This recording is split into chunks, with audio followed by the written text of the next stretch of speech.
I don't think there's anything wrong with appreciating the sport or performance art without martial understanding. But also, it's true that martial intent is no longer core to Wushu and that there's something lost there. Hi, my name is Rebecca. I have done Wushu for 10 years. In the course of that time, I have trained in China, I have competed internationally, I have studied the compulsory forms, and I have performed professionally. As of recently, I've done about 9 months of Muay Thai, the application-focused martial art, and I wanted to share my experience of how training for combat has helped me better understand Wushu in the larger world of martial arts, especially this idea of martial intent. Before I did Wushu, I did gymnastics, which is a movement art and a sport. And when I first saw Wushu, I kind of thought of it as a movement art and a sport.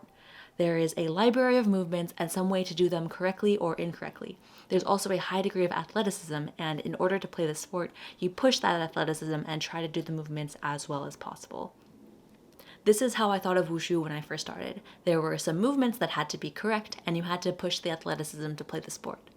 I knew Wushu was a martial art, like I knew that a punch was a punch and that you had to look in the direction that you're striking, otherwise it wouldn't make any sense, but it was never really the martial aspect that drew me to Wushu, nor was I aware what I was or wasn't learning. There were elements of Wushu that were tangentially related to martial arts that resonated with me. For example, the explosive power and quickness, the rhythm and intensity, the discipline, and looking like Mulan. The language of Wushu really spoke to me without any underlying martial understanding. I loved Wushu, and I also developed Wushu preferences for good and bad, all while being agnostic to this concept of martial intent. I never really questioned this when I was in the Wushu world, not in China and not while competing. In 2022, I took my first performing contract with Royal Caribbean. It was a very different world from the Wushu world. I found that people, audience members, crew members, casting teams would sometimes very reasonably assume that I knew something about martial arts application. People would say to me like, "Oh, you're a martial artist, you should go fight that person." Or show creators would be like, "Oh, what's the meaning of that move you're doing with the stick? Why are there so many taps and slams? What does it mean?" They were reasonably assuming that because I was a martial arts performer, I knew something about martial arts application and combat. It was often assumed that all martial arts movements had application because that's what a martial art is, an art form derived from martial application. Over time, doing martial arts outside the Wushu world, I came to have a more broad understanding of what it meant when people say martial arts. There's kind of an implied hierarchy of how real a martial art is, which correlates directly to how effective an application it is. If it works, then it's real. The better it works, the more real it is. And of course, everything I knew about Wushu was completely separate from this. Back when I was training Wushu Taolu, I made this video where I described the aspects that I appreciated about Wushu. The combination of power and precision, the athleticism, and the fundamentals. Nothing about anything martial. I realized that I had something to learn, and I wanted to decrease the gaping hole in my understanding of real martial arts, and so I spent some time training Muay Thai. Here's some early footage of me hitting a bag. Muay Thai is a combat art, and so the question of is this move going to be effective or not is very real and very important to training. Of course, there are other aspects of Muay Thai that are also important. For example, I love that showmanship is such a big part of the sport. Like, you can't look like something hurt you. You gotta be cool. You gotta have some swagger. That's part of the sport as well, but at the end of the day, it's about punching, kicking, elbowing, and kneeing your opponent, and then not getting punched, kicked, elbowed, or kneed, or at least not too hard. Even if you're not training to fight, and there are so many people who train Muay Thai without the intention of fighting, still the effectiveness is inherent to the training and whether or not something is correct. In that training environment, I got to practice hitting pads, I practiced very light sparring and shadowboxing. I'm no good by any means, but I got to watch a lot of people who were good. And I came to see this thing that people call martial intent. It's a little bit hard to describe, and I know it's hard to understand if you don't see it like I didn't for so much of my Wushu career, but the picture slowly came together the more time in actual scenarios I spent trying to kick or punch someone or defend myself or extremely closely watching other people train. When you're watching people spar, you can constantly evaluate who's winning, who's better, by paying extremely close attention to body language. There are the big indicators. Did a strike land? Was that kick effective? Did a punch land? How hard did it land? You can also look at more subtle exchanges between fighters. Are they setting something up? Are they positioning a next move? Are they faking? Is someone tired? Is someone getting frustrated or intimidated? What can you tell from a fighter based on the way that they move? There is constantly a ton of information being emitted if you watch closely.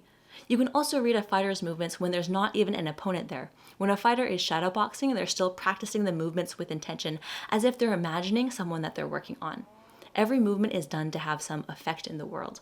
Every part of their body is a certain way because they have the intention of trying to make something happen in the world. And if something in their body isn't coordinated, then it's less effective. It's less real. I used to not be able to see this at all, like I had the hardest time watching MMA fights. And it's not like I know everything now, but over the past few months, I've really been able to see Wushu in a new light. I can understand more what people mean when they say, 1, Wushu is not a real martial art, and 2, Wushu has lost its martial intent. Let's start with that first idea that Wushu is not a real martial art. Well, what do you mean by real martial art? It's kind of a fraught question, I know, and there are many definitions to this, but for a lot of people, application is inherent to real martial arts. When a lot of people outside the Wushu world refer to martial arts, whether or not they have experience, they're often referring to the clustering of sports like MMA and related art forms like Muay Thai, BJJ, kickboxing, judo, and others. In this clustering of sports, if something is effective against someone who's actively trying to oppose you, then it's real. And Wushu, especially modern Wushu, is really not that. And so by this particular definition, this whole world of real martial arts, it makes sense to say that no, Wushu is not a real martial art. But okay, if we just forget that definition for a moment, is Wushu real and is it martial? So for a lot of my journey, I had a lot of confusion about whether or not Wushu was real.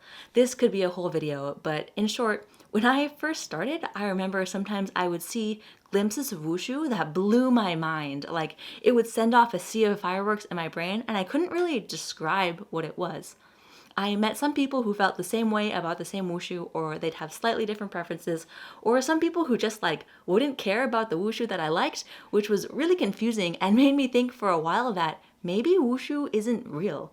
Maybe the only thing that's real is a rulebook and a score. Maybe the only thing that's real are the shapes of Wushu or the jumps, since those are easy to measure. They must be real. Since then, I've had several experiences that convinced me that Wushu was real. The first was judging at local Wushu competitions. The panel of judges weren't internationally certified, we didn't have a strict rulebook or a list of deductions, but we did have Wushu experience and all different backgrounds in Wushu. And though we didn't agree exactly on what decimal point score to give an athlete, our judgments tended to trend in the same direction.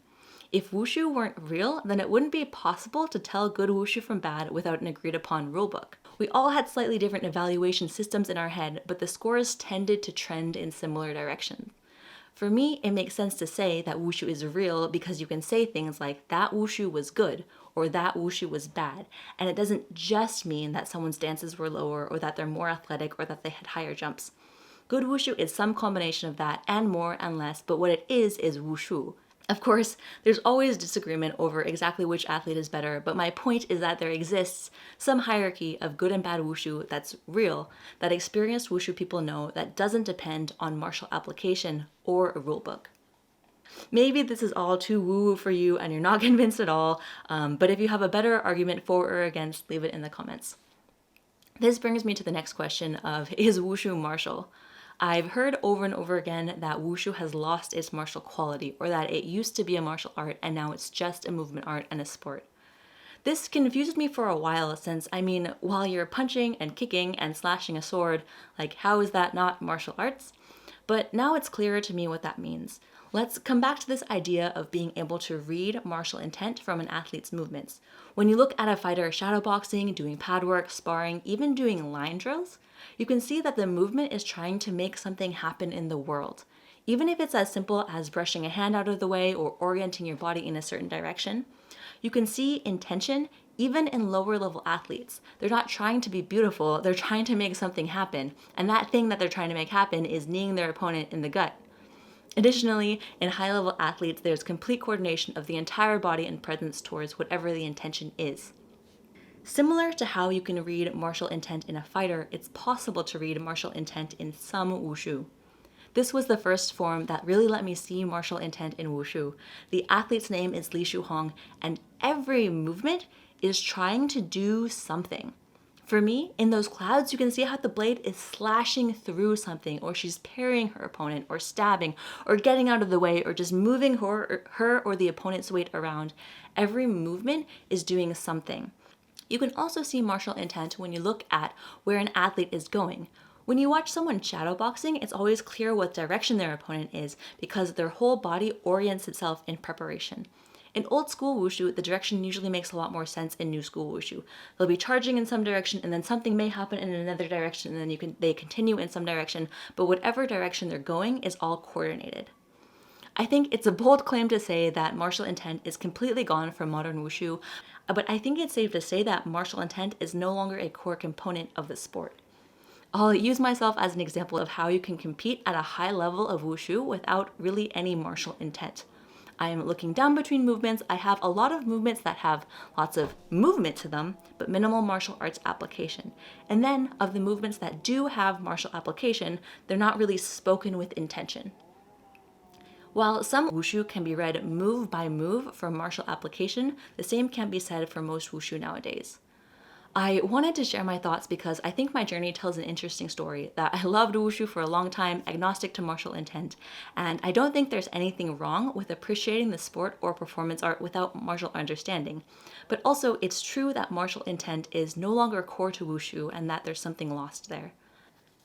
For me, training in application martial art helped me better understand this, as well as get a better eye for seeing martial intent in wushu.